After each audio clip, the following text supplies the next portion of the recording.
Dispensor appeared in the 2007 live-action movie for a whopping 5 seconds and became an instant fan favorite. The design is really cool, probably because he's a Decepticon with a non-gray color palette. I love that he shoots cans of Mountain Dew and has the logo stamped on his forehead. Bro is loyal to PepsiCo big time. Dispensor even got his own video game. It was a flash game where you had to sneak into Sector 7 to steal the Allspark. Truly some thrilling gameplay here. Dispensor even got a couple toys, the first being a non-transformable but ultra adorable bars Robot Heroes toy. He conveys the character perfectly, and the lack of Mountain Dew logos doesn't feel weird because he's so small, so he just looks simplified by design. He later got an official transforming toy into Cars' Age of Extinction line. Dispensor is a repaint of Payload, a deluxe class toy from the 2007 movie line. This repaint features logos for Mood Whiplash, a fake soda name obviously meant to represent Mountain Dew, a real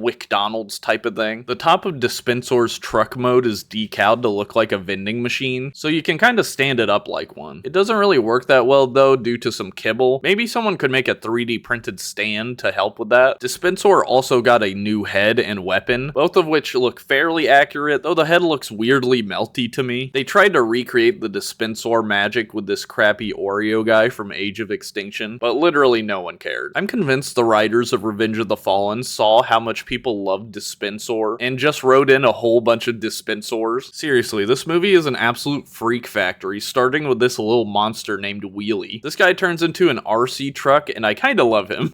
He's a little jerk played by Tom Kenny, aka the voice actor of SpongeBob. It's very funny to watch this movie and hear Tom Kenny slip into his Ice King voice sometimes.